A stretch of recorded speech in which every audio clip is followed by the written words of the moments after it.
뉴욕 증시는 고용지표가 예상보다 호전됐고 유통업체 연말 매출도 기대 이상을 기록했지만 달러 강세가 상품과 원자재 관련주의 발목을 잡으면서 3일째 혼조세를 이어갔습니다. 또 나스닥만 소폭 내렸습니다. 유럽 증시도 프랑스만 소폭 오르는 혼조세로 끝났습니다. 통신주가 일제히 약세를 보였지만 미국과 유럽의 유통업계 매출 호조 소식에 유통주는 강세를 나타냈습니다. 유가는 미 달러와 강세로 10거래일 연속 상승 행진에 제동이 걸렸습니다. 2월 인도분 WTI는 0.6% 내린 배럴당 82달러 66센트에 마쳤습니다. 정부는 오늘 제8차 세종시 민관합동위원회를 열어 세종시의 수정안을 최종 논의합니다. 앞서 지난 7차 회의에서 정부는 세종시에 입주하는 대기업과 대학에 대한 인센티브 제공 방안을 확정했었습니다. 안녕하십니까. 이슈마켓의 최리나입니다. 간밤에 열린 뉴욕 증시가 3일째 또 혼조세로 끝이 났습니다. 나스닥만 소폭 내리는 모습, 전 거래일과 같은 모습이라고 할 수 있겠는데요. 그러나 다우는 0.3% 올랐습니다. 중국에서 3개월 채권 발행금리를 소폭 상향 조정한 것이 중국에 대한 긴축 선회로 일단 시장에서 읽혀졌고요. 때문에 달러화가 강세를 띄었습니다. 원자재 상품주는 따라서 약세를 나타냈고 그나마 좀 다행스러웠던 것은 연말에 매출 호조 소식이 전해들면서 유통주가 강세를 보였다라는 점이었는데요. 보다 자세한 글로벌 증시 전문가와 함께 알아보겠습니다. 동양증금증권에서 장형철 과장 나오셨습니다. 안녕하세요. 안녕하십니까? 네, 계속해서 혼조세네요. 네, 어제 같은 경우도 혼조세를 좀 마감했는데요. 이제 실제로는 장중에 변동성은 굉장히 좀 이렇게 작았다고 일단 보실 수가 있습니다. 어제 같은 경우 일단 주간 실업수당 청구 건수가 발표되면서 시장에서는 예상보다 약간 좀 소폭 상승했을 거라고 예상했지만 일단은 그렇게 크게 좀 이렇게 반응을 많이 못했던 것 같고요.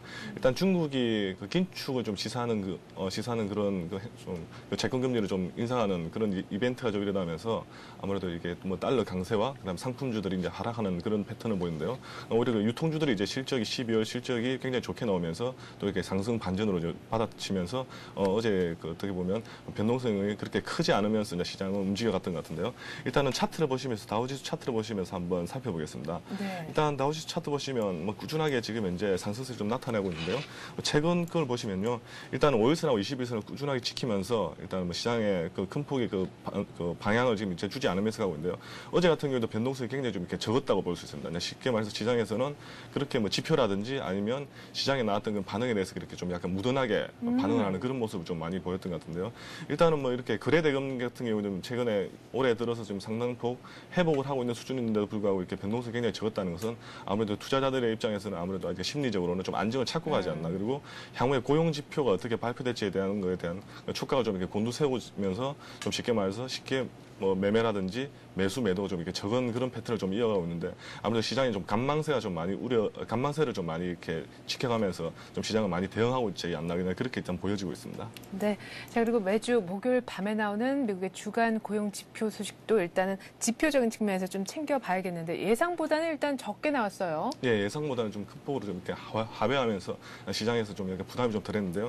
일단은 뭐 지난주 같은 경우는 43만 2천 건 정도 주간 실업수당 청구 건수가 발표됐는데요.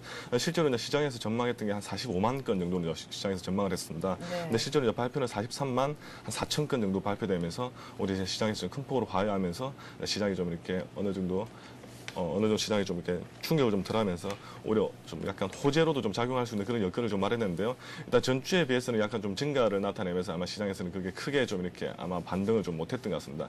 예. 못했고, 대략 뭐 4주치 평균을 보시면 평균 같은 경우에도 한 45만 250건 정도로 이제 2008년 9월 이후 이제 가장 적은 수준으로 지금 이제 많이 좀 회복세를 좀 나타내고 있는데요. 일단은 주간 실업수당 청구 건수 일단 차트를 보시면서 한번 확인해 보시는 게 좀 네. 이렇게 유용할 것 같은데요.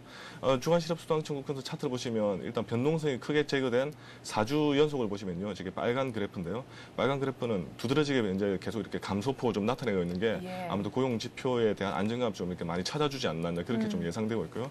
그리고 또 내일 발표될 고용 보고서가 일단 앞으로도 어떻게 진행될 거에 대해서 좀 약간 선행으로 좀 많이 나타내고 있지 않나 그렇게 좀 일단 예상되고 있습니다. 네, 예상은 한 1,000건 정도 신규 실업수당 청구 건수가 늘어날 걸로 그렇게 예상을 했었었는데 6천 건 정도를 생각했었는데 1,000건 정도만 늘어나면서 예상보다 상당히 좀 좋은 양호한 고용 지표를 보였던 것 같습니다. 일단은 뭐 고용 보고서에 대한 기대감도 키운 측면이 있을 것 같다는 생각이 들고 말이죠. 그리고 앞서서 이제 차트 설명하시면서 중국 인민은행 쪽에서 긴축 움직임을 보였다고 말씀하셨잖아요. 네, 어떤 맞습니다. 내용인가요? 어제 같은 경우 일단 그 중국 그 은행 간의 이제 기준이 되는 기준금리가 일단 3개월 채권 금리가 좀 많이 기준이 되는데요. 3개월 채권 그 발행 금리를 이제 깜짝 이렇게 상향하는 그런 이벤트가 좀 일어나면서 아무래도 시장의 전문가들이나 그다음에 이코노미스트들이 긴축으로 이제 중국 시장이 선회하지 않나 이제 그렇게 좀 많이 예상을 지금 하고 있는데요. 네. 아직 뭐 중국 정부 시원한 아직 답변은 지금 이제 없는 상태에서 일단 전문가들이 그렇게 예상을 하고 있는데요. 일단은 뭐 3개월 채권 금리 자체를 그렇게 뭐 올릴 수 있는 그런 이벤트가 그렇게 시장에서 이렇게 예상을 깨고 지금 진행됐던 이벤트이기 때문에 아무래도 좀 이코노미스트들 같은 경우는 이제 긴축을 좀 많이 이제 시사하면서 아무래도 대부분의 달러들이 오히려 이제 강세를 나타내는 주요국 대비해서 달러가 굉장히 강세를 나타내는 그런 패턴을 좀 어제가 좀 이어갔던 것 같습니다. 네, 지금 뭐 인민은행이 또 올해 은행들의 대출 규제에 들어간다라고 얘기를 했었는데 이렇게 3개월 채권 발행 금리까지 한 4bp 정도 상향 조정한 것 역시 시장에서는 긴축 쪽으로 또 생각을 할 수밖에 없는 부분이 아니었나 싶습니다. 자, 그리고 유통주가 굉장히 많이 뛰었던데요. 연말 판매가 매출이 호조세를 보였다라는 결과 때문이었죠. 네, 맞습니다. 일단은 뭐 시장에서는 좀 많이 알려다시피 일단은 경기 회복이 좀 많이 둔화될 것이라는 그 의견과 그다음에 좀 많이 회복될 것이라는 의견. 뭐 어제 같은 경우 FOMC 의사록에서 좀 이렇게 약간은 좀 이렇게 갈렸는데요. 네. 일단 뭐 소비 침체에 대해선 그 우려가 좀 많이 씻긴 부분이 아닌가 일단 싶습니다. 일단은 12월 매출 호조가 굉장히 좀 많이 일어나면서 유통주들이 굉장히 이제 그 큰 폭의 좀 매출 호조가 좀 이어가면서 일단 유통주들이 이제 랠리를 좀 펼쳐가면서 이제 시장에 좀 이렇게 반등을 좀 이끌 것 같은데요. 일단 미국 주요 유통업체들 대부분이 이제 매출이 평균 한 3% 정도 증가하면서 매출 호조가 12월 달에 굉장히 좀 많이 이어졌다. 그리고 소비 침체에 대한 우려가 상당 부분 좀 해소되는 부분이 아닌가라고 일단 판단이 좀 많이 되어 있고요. 일단 뭐 대표적인 이제 유통주 중에 하나가 이제 시어스 홀딩스가 회계연도 4분기 만에 이제 4분기 순이익 이제 전망이 그냥 예상치보다 크게 좀 이렇게 상승하면서 우리 주가가 11.7% 정도 급등하는 그런 좀 급등하는 모습 보이면서 약간 특징적으로 좀 나타났고요. 네. 그다음에 배드베스 앤 비욘드도 분기 실적이 굉장히 좀 좋게 나오면서 전일 전망치 좀 많이 상회하는 그런 모습 보였습니다. 그리고 뭐 대표적인 뭐 백화점 주요 업체인 메시스 등 주요 유통주들도 강세를 좀 많이 나타내면서 아무래도 그 최근에 대한 그 소비 침체에 대한 우려가 좀 굉장히 좀 많이 좀 회복되면서 오히려 소비 회복에 대한 그런 뭐 기대감 자체도 일단 많이 좀 이렇게 이어지지 않나 그렇게 예상되고 있습니다. 네, 소비 침체에 대한 우려를 상당 부분 해소해 준 것으로 보여지는 유통주 강세. 12월 달에 미국의 매출이 상당 부분 괜찮았다라는 평가를 또 해볼 수가 있는 대목이고 금융주는 매수 추천 때문에 금융주도 또 강세였어요. 네, 맞습니다. 어제 같은 경우 이례적으로 또 금융주에 대한 매수 추천이 좀 많이 이어졌는데요. 원래 연초는 또 금융주들에 대한 매수 추천이 지금 그렇게 좀 특이하게 이루어지지 않는데 아직 좀 특이하게 좀 이루어졌습니다. 일단은 크레딧 스위스와 뱅크 오브 아메리카에 대한 대형은행주들이죠. 이 대형은행주에 대한 매수 추천이 많이 이어졌는데요. 일단 가장 저평가됐다는 그 두 개의 그 대형 금융주가 추천을 받으면서 시장에서 좀 이렇게 반등폭이 좀 컸던데요. 뱅크 오브 아메리카 같은 경우는 주가가 한 3% 이상 급등하면서 시장에서 좀 이렇게 시장에 좀 반등을 좀 많이 이끌어냈던 부분이었고요. 그다음에 투자은행 중에서도 좀 강세를 났던 게 JP 모건이 이제 지 목표 주가를 상향하면서 지가 주가가 한 5% 정도 5% 이상 좀 급등하면서 금융주 그다음에 대표적인 제조업체들에 대한 매수 추천에 의해서 그 시장이 장 초반에 크게 좀 상승하는 그런 모습을 좀 보였던 게 어제 좀 또 특징이었습니다. 네, 자 앞서서 이제 우리가 주간으로 나오는 고용 지표가 예상보다 좋았다라는 말씀을 또 전해 들었었고 또 이제 유통주도 강세를 보였다 등등의 내용을 전해드렸었는데 달러화가 강세를 보였다라고 합니다. 때문에 상품주 쪽은 조금 주춤했다고 하는데 역시나 앞서서 얘기를 좀 나눴었던 중국의 긴축 움직임하고도 네. 맞물린 부분인 것 같아요. 네, 맞습니다. 어제 이제 긴축이 시작되면서 이제 주요 그 통화 대비해서 달러들이 좀 많이 강세를 나타냈는데요. 달러 강세를 나타내면서 일단 상품주들 특히 또 에너지주 최근에 좀 흐름이 좋았던 에너지 상품주들이 동반 좀 하락하면서 시장이 그런 좀 패턴을 좀 이어갔는데요. 일단 알코아 주요 그 알루미늄 제조업체죠. 알코아가 한 2.1% 정도 하락하고요. 그다음에 엑스모빌, 그다음 쉐브론 같은 주요 에너지 관련됐던 대형주들이 좀 이렇게 하락하면서 아무래도 어제 같은 달러 강세 달러 강세에 대한 그 반사적으로 어디를 보면 반사적인 그런 반대급부가 좀 많이 일어났던 게 어제 또 시장에 좀 특징적이지 않았나 일단 그렇게 좀 생각되어지고 있습니다. 네, 달러화 강세는 또 상대적으로 엔화가 약세를 보인 데 따른 것이라고도 볼 수가 있겠는데 어쨌거나 이렇게 미 달러화가 다시금 강세로 전환을 하니까 상품주, 에너지주 쪽은 분위기가 안 좋았지만 상품 쪽 자체는 상당히 또 동요가 있었을 것 같아요. 네, 맞습니다. 유가가 10일 정도 연속해서 강세를 보이다가 이제 그 강세 행진을 끝냈다면서요? 네, 유가 같은 경우는 11일 정도 이제 11일 만에 하락 반전했는데요. 10일 동안 이렇게 좀 꾸준하게 많이 상승했는데 어제 같은 경우 국제유가가 한 0.6% 정도 하락하면서 한 82.66달러에 마감하는 그런 모습 보였고요. 금값도 한 0.2% 정도 하락했습니다. 온스당 1,133.7달러 정도로 일단 상품 가격이 좀 하락했고요. 어제 같은 경우는 반대로 달러가 이제 크게 좀 강세를 나타내면서 달러 인덱스가 77.933으로 일단 마감했던 게 어제 시장이 좀 특징이었습니다. 네, 유가가 10일 연속 계속해서 상승해서 배럴당 83달러를 넘겼다가 다시금 11일 만에 하락 반전을 해도 그래도 아직까지 배럴당 82달러입니다. 뭐 올해 이 국제 유가의 상승이 경기 회복세와 맞물리면서 우리 증시에도 크게 좀 짓누르는 그런 안 좋은 변수로 작용할 수 있다는 전망이 많은데 말이죠. 제프 루빈이라는 지난 2007년 유가 급등을 정확하게 예견을 했었던 이코노미스트가 올 연말까지는 적어도 유가가 100달러 간다라는 전망을 했더라고요. 네, 맞습니다. 유가 전망도 좀 간단하게 부탁드리죠. 그게 참 굉장히 좀 어려운 부분이었는데요. 일단은 일단 예전에 거기 골드만삭스에서 유가가 한 100불 정도로 간다라고 일단 많이 나왔는데요. 일단은 지금 루빈도 이제 말을 해줘. 100달러 세 자릿수 이상을 유가를 볼 수 있겠다라고 좀 많이 했는데요. 일단 경기 회복이 이어지면서 유가도 같이 좀 급등할 것이라고 좀 그렇게 패턴을 많이 나타냈는데 일단 알다시피 그 상품주들의 특징이 있습니다. 상품 대부분이 이렇게 선물로서 많이 거래되기 때문에 상품주들은 이렇게 한번 방향성을 잡으면 좀 꾸준히 상승하는 그런 여력이 좀 충분한 그런 패턴을 이어갈 때 아무래도 유가가 다시 한 번 더 상승 반전으로 잡아가면은 충분한 지금 82.6달러인데요. 충분하게 100달러 이상도 좀 진입하지 않을까. 그렇게 좀 많이 예상도 되고 있는데요. 또 반대급부로 또 만약에 유가가 또 이렇게 급락을 하면 또 패턴을 잡으면 또 꾸준하게 하는 그런 방향이 많기 때문에 일단은 유가 같은 경우에는 경기 회복이라든지 아니면 경제가 글로벌 경제가 얼마만큼 많이 돌아가느냐. 그다음에 최근에 좀 많이 나타내고 있는 그다음에 물동량들의 그 움직임들 그런 움직임들도 좀 많이 체크해 보시면 아무래도 좀 유가도 경기 회복에 맞춰가지고 어쩔 수 없이 올라가는 그런 패턴을 좀 이어가지 않을까 일단 그렇게 예상은 되고 있는데요. 네. 일단은 최근에 봤을 때 소비 회복이라든지 그런 경기 움직임이 굉장히 좀 이렇게 IT주부터 시작해가지고 그런 소비 패턴이 좀 많이 이어지는 걸로 볼 때는 아무래도 이렇게 경기 회복세가 좀 꾸준하게 이제 상승할 걸로 좀 감안하면 유가가 세 자릿수도 좀 이렇게 무리는 아니지 않을까라고 일단 그렇게 좀 생각을 해봅니다. 네, 잘 들었습니다. 자, 그리고 이제 금요일 밤에 드디어 많은 투자자분들이 또 기다리고 계시는 미국 증시의 가장 큰 변수, 새해 첫 주 변수가 될 텐데 고용 보고서가 나오게 됩니다. 일단 목요일 밤, 그러니까 지난 밤에는 신규 실업수당 청구 건수가 나왔는데 예상보다 적긴 했는데 또 3주 만에 증가했다는 점에서 어쨌든 그 시장의 큰 재료적인 측면에서 영향력은 적었던 것으로 보이는데 말이죠. 오늘 드디어 결전의 날입니다. 네, 오늘 맞습니다. 밤이요. 예. 일단 고용 보고서 발표가 되는데요. 고용 보고서에 이제 대부분 두 가지가 가장 중요한 이슈 중에 하나인데 일단 비농업 부분 고용 지표와 실업률이 이제 가장 많이 좀 이슈가 되는데요. 일단 비농업 부분 고용 지표 같은 경우는 이전치에 비해서는 전망치가 굉장히 큰 폭으로 좀 증가하는 그렇게 많이 회복하는 그런 모습을 보이는 것 같고요.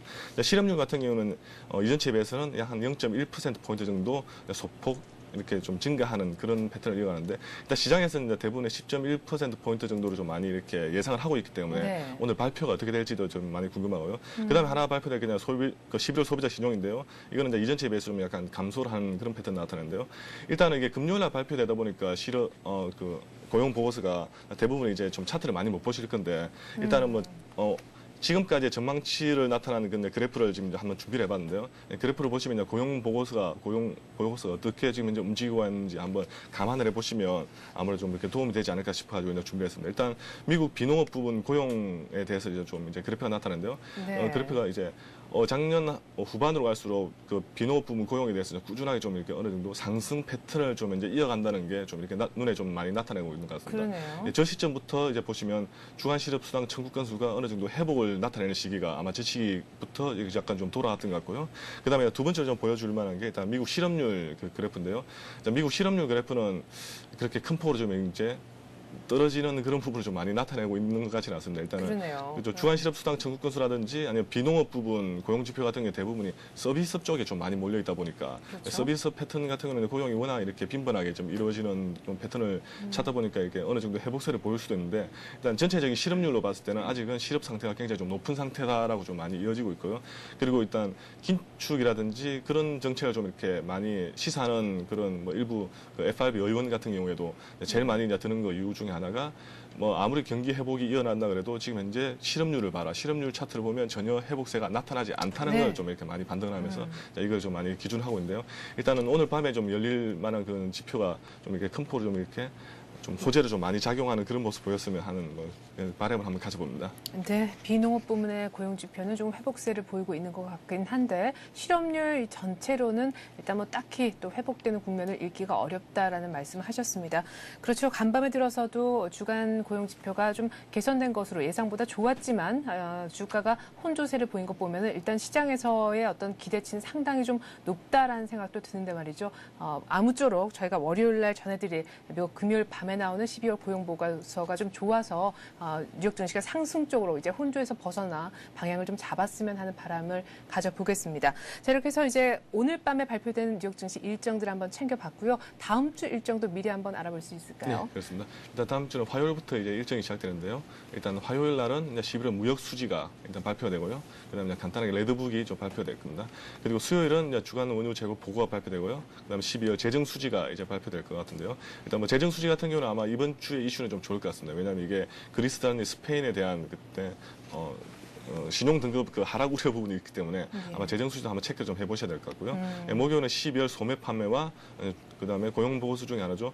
주간 실업 수당 청구 건수, 그다음에 12월 수출입 물가가 발표되고요. 이제 금요일은 마지막으로 이제 소비자 물가 지수와 뉴욕 제조업 지수, 산업 생산, 그다음에 미시간대 소비자 신뢰 지수 해가지고 다음 주 같은 경우는 뭐 리테일이라든지 아니면 수출입 물가라든지 아니면 제조업에 대한 그런 지표가 좀 많이 일단 예상을 좀 많이 나타내고 있기 때문에 뭐 이런 부분 최근에 좀 많이 회복세를 좀 나타내고 있기 때문에 그렇게 시장하고 크게 반대되는 그 지표 결과가 나타나지 않는 이상은 그런 시장의 뭐 변동성은 아무래도 좀 어느 정도 많이 축소되면서 가지 않을까 일단 그렇게 예상을 좀 해봅니다. 네, 이렇게 해서 이게 다음 주 일정까지 한번 챙겨봤습니다. 우리가 계속해서 이제 뭐 뉴욕 증시 얘기만 했지만 유럽도 간단하게 한번 보고 싶은데요. 연초 상승세가 유럽 쪽도 조금 주춤한다는 생각이 듭니다. 좀 아쉽게도 미국의 고용 지표 나오기 전에 장이 끝났지 않습니까? 네, 맞습니다. 일단 고용 지표 나오기 전에 좀 장이 끝났는데요. 어제 같은 경우는 중국의 긴축 시사 우려가 좀 일단 유럽 증시에서 좀 어느 정도 영향을 미친 것 같은데요. 네. 달러가 좀 강세를 나타내면서 유럽의 좀 대표적인 유통주라든지 에너지주들이 좀 강세를 좀 나타내면서 오히려 좀 혼조세를 좀 많이 나타내는데요. 오히려 뭐 영국과 독일 같은 경우에는 좀 약간 소폭 하락하는 그런 모습을 좀 보였고요. 프랑스만 한 0.1% 정도 상승하면서 좀 일단 혼조세로 일단 많이 장을 마감을 하는 게 어제 뭐 유럽 증시의 좀 특징이지 않았나 그렇게 한번 생각을 해봅니다. 네, 잘 들었습니다. 이렇게 해서 오늘 글로벌 증시는 동양종금증권 장영철 과장과 함께했습니다. 장 과장님 말씀 고맙습니다. 감사합니다.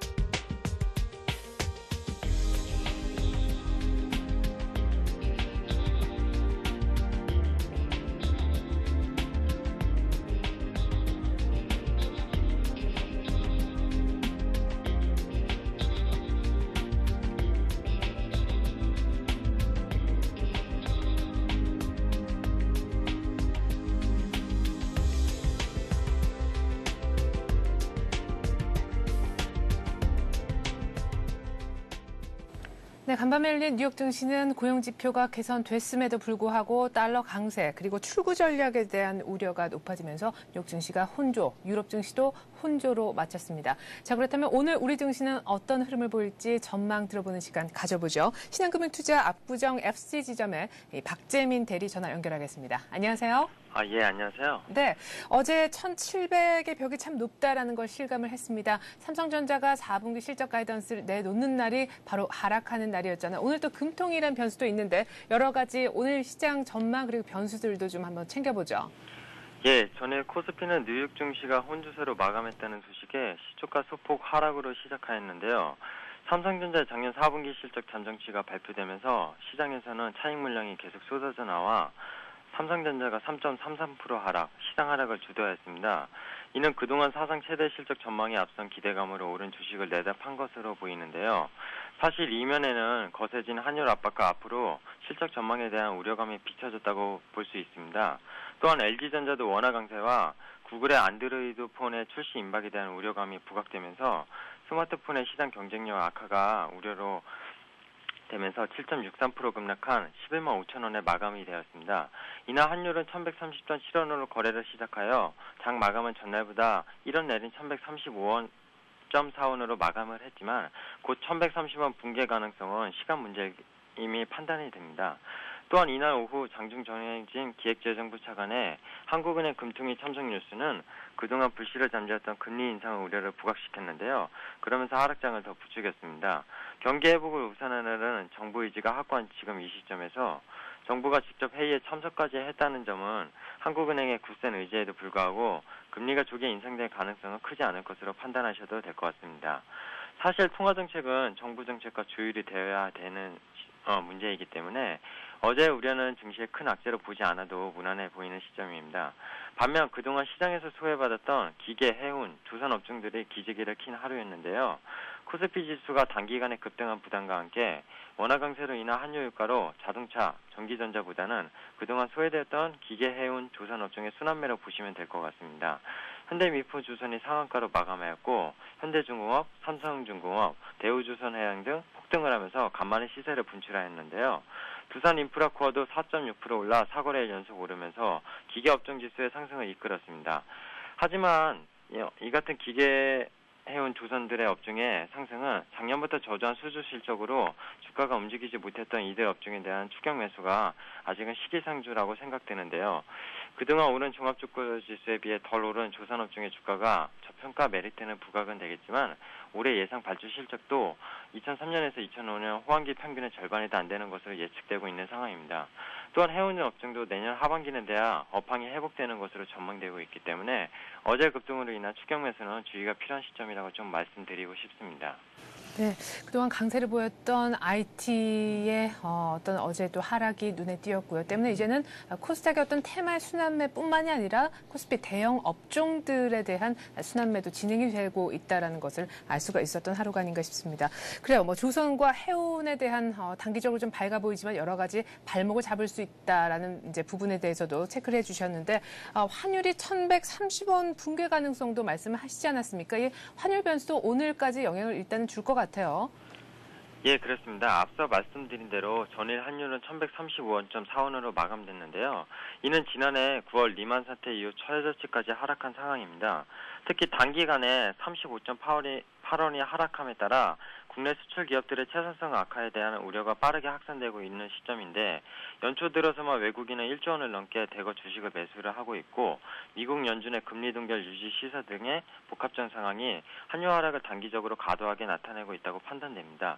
물론 거시적으로는 환율 하락은 지속될 것입니다. 국내 기업들의 견조한 실적과 국내 경제의 펀더멘털을 감안했을 때 달러 약세는 자연스러운 현상으로 전망되기 때문이죠.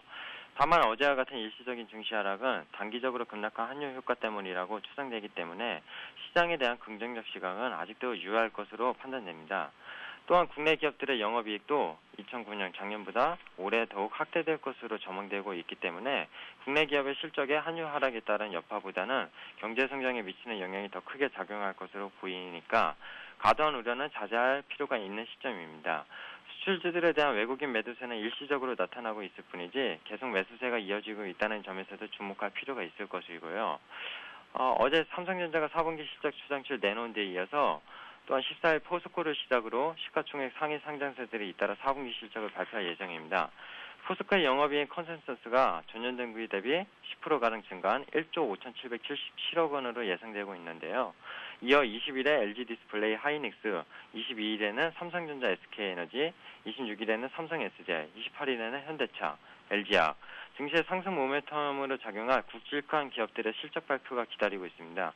주식시장의 상승세가 작년 4분기 들어서면서 둔화된 이유는 3분기 실적을 고점으로 올해 1분기까지 영업이익 성장세가 둔화 우려가 상존하고 있었지만 1분기 기업들의 실적이 증가세로 돌아설 경우 긍정적 모멘텀을 전환할 가능성은 커진 상황입니다. 어제도 말씀드렸지만 환율 하락의 여파에도 반도체, LCD 등 대규모 설비 투자로 개별 종목별로도 작년 4분기 실적은 물론 올해 실적 개선이 더욱 기대되는 곳이 많을 것으로 예상됩니다. 이런 기업의 대표적 예로 LCD 장비업체인 에이스 디지텍, 윈도우 7과 스마트폰 수요주인 디지텍 시스템, 반도체 전공정 장비주인 PSK 등을 지켜봐야 할 시점이라고 봅니다. 네, 환율 하락 부담은 그렇게 크지 않을 것이다 얘기를 또 하셨고 4분기 어닝 시즌이 내주에 임박한 만큼 실적 변수를 좀 잘 챙겨야 될 때다라는 얘기를 하셨는데요. 자, 그렇다면 실적이 좀 뒷받침되는 볼만한 종목이 있으면 한 종목 정도만 얘기를 좀 들어볼 수 있겠습니까? 예, 금일 말씀드린 종목은 남해화학인데요. 작년 금과 구리, 아연 등 원자재 가격이 올해까지 계속 급등을 하고 있는 반면 비료 가격이 수요 감소로 높은 재고 영향 탓에 오르질 못했죠. 하지만 지금 동남아시아 그리고 미국 쪽 비료 수요 증가와 재고의 물량 감소로 국제 비료 가격이 상승세로 반전하면서 해외 비료업체들이 강세를 보이고 있습니다. 이에 따라 국내의 대표적인 비료업체인 남해화학을 관심 깊게 봐야 할 시점이라고 생각을 하는데요. 4분기 예상 실적이 좋지 않아 작년에는 실적 턴어라운드가 사실상 어렵습니다. 하지만 앞서 말씀드렸듯이 해외 비료업체들의 수요 증가로 주가는 이미 정고점을 돌파한 상황이고 이제 동사의 주가도 탄력을 받을 때가 아닌가, 효과를 분명히 충분히 받을 것이라고 전망됩니다. 동사는 12월 1일부터 외국인의 국제 비료 가격의 상승에 맞춰 매수세가 집중되었으며 12월 중순부터는 기관의 매수세도 계속 집중되는 모습을 보이고 있습니다. 하지만 주가는 그동안 부진한 실적으로 과도하게 하락한 것에 비해 반등은 미미한 모습을 보인 상태인 만큼 가격적인 메리트는 충분한다고 판단되어집니다. 연말부터 5일 연속 기술적으로 봤을 때 상승을 하다가 어제 7일 잠깐 5일선 위에서 조정을 받았습니다. 하지만 기간 매수는 여전히 진행 중이고요. 최근 바닥 14,000원대를 형성하면서 거래가 터지면서 상승을 하고 있습니다. 그래서 매수가는 5일선 이동평균선 기점으로 19,500원에서 20,000원으로 놓으시고 단기적인 매물 압박이 없으시기 때문에 단기 목표가를 24,000원 선으로 설정하시면 좋을 것 같습니다. 순저가는 최근에 거래가 터지면서 누적 거래량이 많이 쌓인 18,500원에서 18,000원 사이를 순저가를 좀 하시면은 리스크 관리에 좋을 것 같습니다. 국제비료 가격 상승이 지속된다면 그동안 과도하게 하락했던 주가는 쉽게 오를 것으로 판단되어지고 있습니다. 네, 잘 들었습니다. 남해화학 얘기까지 들어봤습니다. 신한금융투자 압구정 FC 지점의 박재민 대리였습니다. 고맙습니다. 예, 감사합니다.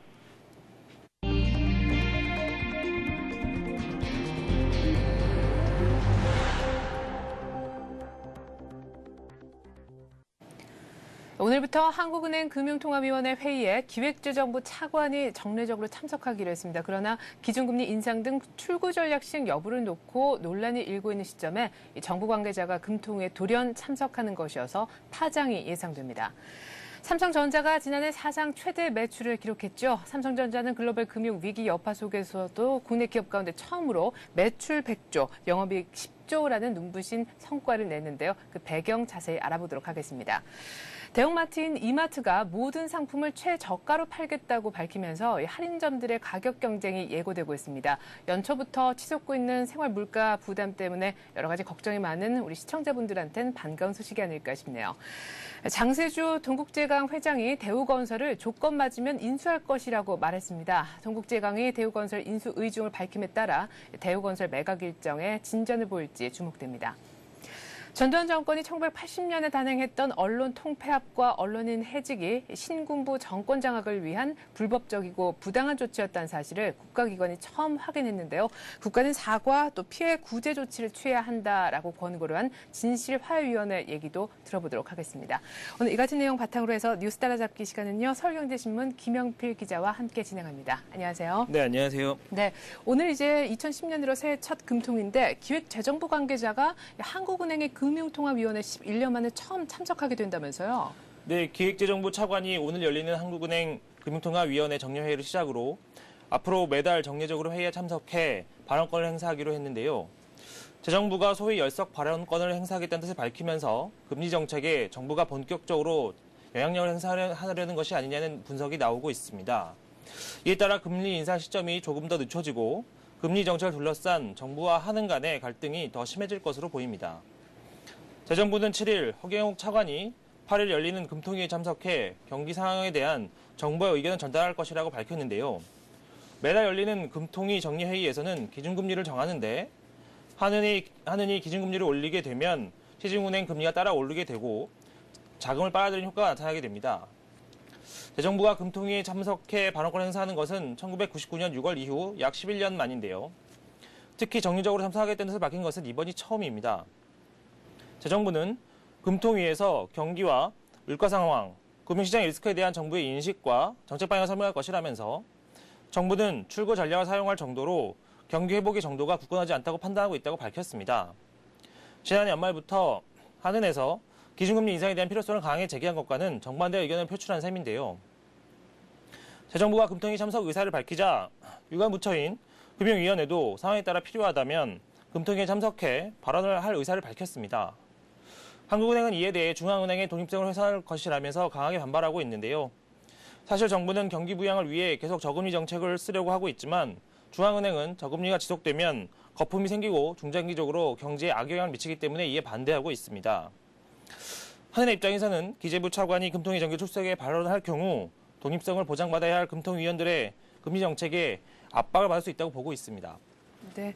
한은의 어떤 고유 권한이라 할 수 있는 금리 결정에 결국은 재정부가 또 그 재정부의 멤버가 금통회의에 참석함으로 인해서 간섭하는 것 아니냐. 이 마지막 카드마저 정부에서 간섭하려 한다라는 측면에서 논란이 좀 증폭되는 것 같은데요. 글쎄요, 어떤 시각을 좀 달리하는 측면에서는 일부 사람들이 또 심하다라고 생각하시는 분들도 계실 것 같습니다. 어쨌거나 이 경제 측면에서만 특별히 기준금리 인상에 관해서만 좀 국한해서 이 이슈를 보자면 결국 정부에서는 금리 인상을 조금 어떻게든 그 정부의 의도대로 하려는 의도 그 생각 때문에 이렇게 갑자기 11년 만에 또 금통에 참석하는 것이 아닌가 싶은데요.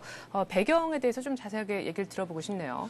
네, 사실 이성태 한은 총재가 지난해 12월 금통위 정리회의 직후 출구 쪽으로 가야 한다면서 금리 인상 가능성을 강하게 시사한 다음에 시장에서는 인상 시점이 앞당겨지는 것 아니냐 하는 분석이 나왔었는데요. 3월 말 임기를 앞둔 이 총재가 후임 총재에 대한 부담을 덜어주기 위해서 이르면 올해 1월이라도 금리 인상을 단행할 것이라는 분석이 지배적이었습니다. 상황이 이렇게 되자 정부가 직접 나서서 금리 인상을 최대한 억제하기 위해 금통위에 직접 참가하겠다고 의사를 밝힌 것으로 보이는데요. 업계에서는 정부의 이번 조치로 적어도 몇 개월간은 금리 인상이 어려울 것이라고 보고 있습니다. 이에 따라 기준금리 인상은 하반기로 넘어갈 수 있다는 전망이 나오기도 하는데요. 기준금리 인상이 늦춰지면 시중에 풀린 이동성은 계속 유지되지만 좀비 기업들이 계속 유지되고 갈 곳이 없는 돈이 부동산 등에 쏠려 거품이 생길 가능성도 매우 높습니다. 한편 이번 조치로 정부와 한국은행 간의 해묵은 갈등이 다시 재현되는 게 아니냐 하는 우려가 나오고 있는데요. 앞서 말씀드렸듯이 정부와 중앙은행은 그 역할이 다르기 때문에 금리 정책을 바라보는 시선도 기본적으로 다를 수밖에 없습니다. 시장에서는 중앙은행의 독립성과 거시 경제 정책의 큰 틀을 어떻게 충족시킬지가 중요하다고 입을 모으고 있습니다. 네, 이렇게 해서 정부의 열석 발언권이 금통에 대해서 11년 만에 부활했다라는 소식을 한번 전해 들어봤습니다. 자, 그리고 이제 삼성전자 얘기를 한번 해봐야 될 것 같은데요. 어제 국내 기업으로는 처음으로 110조 클럽에 들어갔습니다. 연간 매출액 100조 그리고 영업이익 10조를 돌파했다라는 소식이잖아요. 네, 삼성전자가 국내 업체 가운데서는 최초로 연간 매출 100조 원, 영업이익 10조 원 돌파하는 대기록을 세웠는데요. 삼성전자는 7일 2009년 매출은 136조 500억 원, 영업이익은 10조 9,200억 원에 달할 것으로 추정된다고 밝혔습니다. 국내 기업 가운데 연간 매출과 영업이익에서 100조, 10조를 기록한 것은 삼성이 처음인데요. 과거 삼성전자는 2004년 영업이익이 11조 원대로 10조 원을 넘어섰지만 매출이 81조 원대에 그쳤고 2008년에는 매출은 121조 원에 달했지만 영업이익은 6조 원 수준이었습니다. 삼성전자의 이 같은 실적은 지난해 세계적인 경기 침체를 감안하면 상당한 성과로 평가되고 있는데요. 2008년과 비교해보면 매출은 12.3%, 영업이익은 81.1%나 늘어난 수치입니다. 삼성전자의 한 관계자는 이에 대해서 어려운 한 해였음에도 불구하고 100조, 10조 클럽에 가입에 성공했다면서 삼성전자의 힘을 보여준 것이라고 자평하고 있습니다. 네, 연간 매출 100조, 영업이익 10조 100조를 의미하는 100조, 10조 클럽에 삼성전자가 가입을 했다고 얘기를 한번 들어봤습니다. 4분기 실적만 놓고 봤을 때도 정말 엄청나다 하는 생각이 드는데요. 이제 뭐 아쉽게도 주가가 아직 100만 원이 안 돼서 그 부분이 조금 아쉽긴 합니다만 나중에 100조 또 10조 100만 원 클럽에 가입을 좀 했으면 하는 바람입니다. 일단 삼성전자가 이 같은 실적을 낼 수 있었던 원인이 궁금한데요. 네, 삼성전자가 지난해 최대 매출과 견조한 영업이익을 낼 수 있었던 것은 환율 효과와 반도체 분야의 약진, 그리고 경영혁신의 성공 등을 꼽을 수 있겠는데요. 먼저 지난해 금융위기를 맞아 원달러 환율이 치솟으면서 삼성전자의 경우 해외 수출 경쟁력이 상대적으로 높아져 막대한 이익을 챙길 수 있었습니다. 강만수 전 기획재정부 장관이 지난해 우리나라 대기업의 실적은 사실상 환율 효과라고 일침을 날리는 것도 바로 이 때문인데요. 다른 이유로는 반도체 사업 분야가 대규모 영업이익을 낸 것을 분석해 볼 수 있겠습니다. 전문가들은 삼성전자 반도체 분야가 1조 5천억 원 이상의 영업이익을 거둔 것으로 분석하고 있는데요. 이외에도 경영혁신 부분도 빼놓을 수 없습니다. 삼성전자는 지난해 초 조직 개편을 통해 회사를 부품과 세트 분야로 나눈 뒤 실적 개선과 위기 극복에 총력을 기울였는데요. 업황이 크게 나빠진 LCD와 반도체 등 부품 사업은 생산 라인을 과감히 정비해 효율을 높였고 특히 상반기에는 비상경영 체제를 가동하는 등 허리띠를 졸라맸습니다. 또 TV 등 세트 분야에서는 과감한 마케팅으로 승부수를 띄웠는데요. 경쟁사들이 사업성이 없다고 판단하는 LED TV를 지난해 3월 전격적으로 출시해 전 세계적으로 큰 성공을 거뒀습니다. 업계에서는 삼성전자의 이번 실적이 높이 평가받을 만하다고 분석하고 있는데요. 한 증권사의 관계자는 100조, 10조 기록은 세계 최대 석유회사인 엑손모빌과 세계적 가전사인 제너럴 일렉트로닉스 등 극히 일부 기업만 달성할 정도로 놀라운 기록이라고 평가했습니다. 네, 삼성전자가 세계 대기업이라 할 수 있는 엑손모빌 그리고 제너럴 일렉트릭과 뭐 여러 가지 측면에서 어깨를 나란히 하게 됐다라는 정말 아주 좋은 기분 좋은 소식 전해드렸는데요. 이런 삼성전자뿐만 아니라 삼성전자와 같은 기업이 국내에도 더 많이 나왔으면 하는 바람이 있습니다. 자, 다음 소식입니다. 아까 반가운 소식이라고 제가 앞서서 예고를 좀 해드렸었는데요. 대형마트죠. 이마트가 이제 전 상품을 최저가로 팔겠다고 얘기를 했다고요. 네, 국내 할인점일인 신세계 이마트가 상시 최저가 정책을 전격적으로 내놓으면서 대형마트 간 가격 파괴 경쟁이 불을 붙을 것으로 예상되는데요. 이마트는 삼겹살, 계란, 초코파이 등 12개 핵심 생필품 가격을 최대 36% 인하하고 추가로 연내 모든 상품 가격을 최저가 수준으로 낮추겠다고 밝혔습니다. 그야말로 가격 파괴 전쟁이 시작된 셈인데요.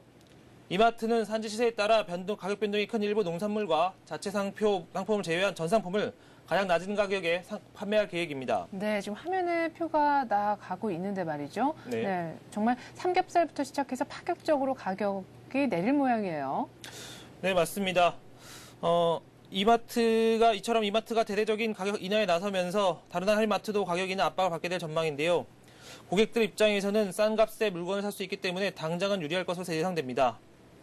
이마트는 이번 조치로 올 한 해만 해도 약 1,000억 원가량의 영업이익이 줄어들 것이라고 내다보고 있는데요. 그런데도 이마트가 울며 겨자 먹기 식으로 가격 인하에 나서는 것은 할인마트 시장의 성장성이 크게 줄어들고 있기 때문입니다. 지난해 1월부터 9월까지 대형마트의 판매 증가율은 1에서 1%에 그쳤는데요. 같은 기간 10% 안팎으로 성장한 백화점이나 편의점에 비해 크게 성장 속도가 늦어지고 있습니다. 가격을 낮춰 이익이 줄어들더라도 일단 고객과 매출을 늘려 둔화된 성장세를 먼저 회복했다는 의지로 풀이되는데요. 네. 하지만 이마트의 이번 조치에 대해 우려의 목소리도 많은 게 사실입니다. 대형마트 간 출행 결정이 일어날 경우 마트들이 상품 공급 업체에 무리한 납품 단가 인하 요구를 할 가능성이 높고 품질에 저하되는 문제가 생길 수 있기 때문인데요. 또 중장기적으로는 수익성이 악화되면 일부 자금력이 있는 대형 회사가 할인마트 시장을 독점할 수 있다는 문제가 생깁니다. 시장을 독점한 할인마트 입장에서는 다시 가격을 올려서 수익을 만회할 것이지만 소비자 입장에서는 그때가 되면 대안이 없기 때문에 골탕을 먹을 가능성이 있습니다. 네, 약 한 1,000억 원가량의 영업이익이 줄더라도 일단 할인마트 시장에서 어떤 그 성장성을 조금 더 키우기 위해서 이제 이렇게 이마트가 파격적으로 가격을 내린다라고 하는데 일단 뭐 한 1년간 이렇게 최저가가 유지될 거라고 하니까요. 한 1년 정도는 안심하셔도 될 것 같습니다. 자, 다음 소식입니다. 동국제강이 대우건설 인수 의사를 밝혔어요. 네, 장세주 동국제강 회장이 대우건설 인수 의사를 공식적으로 밝혔습니다. 장 회장은 7일 한국철강협회 주최로 열린 철강업계 신년 인사회에서 아직 산업은행에서 제안은 없었지만 면밀한 스터디를 진행하고 있다면서 구체적인 제안이 들어올 경우 본격 검토해보겠다고 밝혔습니다. 자금난을 겪고 있는 금호 아시아나그룹의 주채권 은행인 산업은행은 사모투자펀드를 구성해 금호측이 갖고 있는 대우건설을 인수할 예정인데요. 산업은행은 이 사모투자펀드에 투자하는 전략적 투자자에게 향후 대우건설의 경영권을 넘겨줄 생각입니다. 따라서 산업은행의 사모투자펀드에 참여하게 되면 향후 대우건설의 인수까지 넘볼 수 있게 됩니다.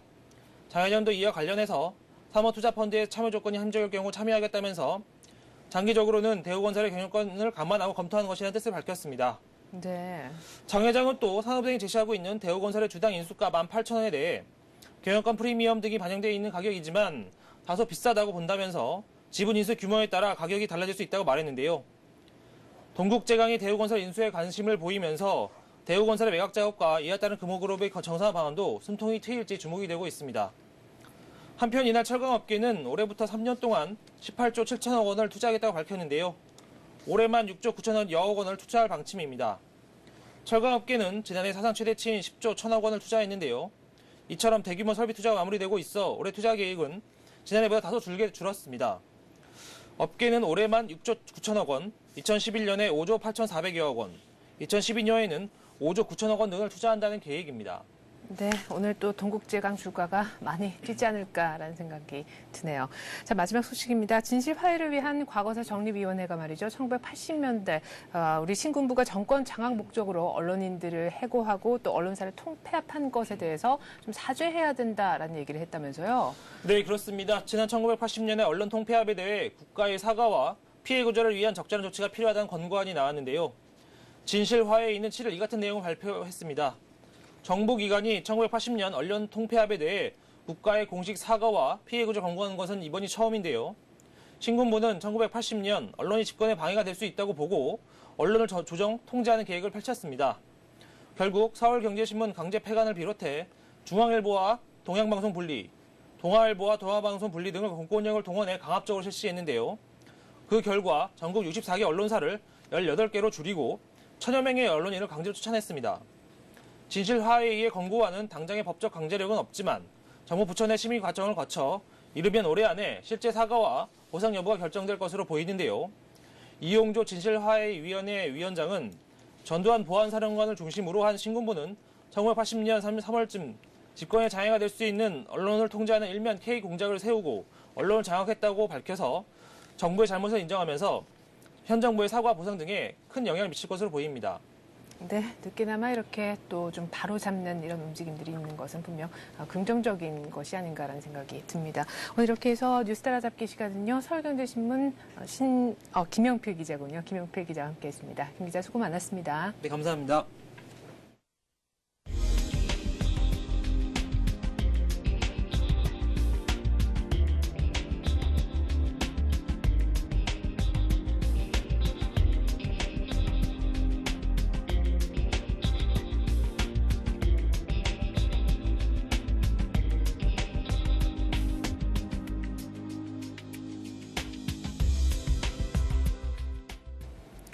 네, 간밤에 뉴욕 증시가 또 혼조세로 마쳤습니다. 다우는 0.3% 정도 올랐지만 나스닥은 그 전일에 이어서 계속해서 약세를 이어갔는데요. 이로써 뉴욕 증시는 3거래일 연속 혼조세로 마치게 됐습니다. 유럽도 역시 혼조세로 끝이 났는데 때는 달러화가 중국의 긴축 시사 움직임 때문에 강세로 전환이 되면서 상품주, 원자재주가 약세를 보인 것이 큰 악재였고요. 그나마 좀 괜찮았던 것은 매출 호조세가 12월에 나타나면서 유통주는 미국과 유럽 모두 강세를 보였다라는 점입니다. 일단 뉴욕 증시는 혼조세로 아직까지 방향을 못 잡고 있는 모습인데 우리 증시는 어제 1,700을 잃고 난 다음에 오늘 어떤 움직임을 보여줄까요? 오늘 금통위 등등 여러 가지 변수들이 많은데 주도주의 움직임 또 코스피의 순환매 여러 가지 챙겨야 될 일들이 많은 것 같습니다. 오늘 이번 주 마지막 거래일인데요. 성공투자 기원하겠습니다. 저는 다음 주에 다시 오죠. 고맙습니다.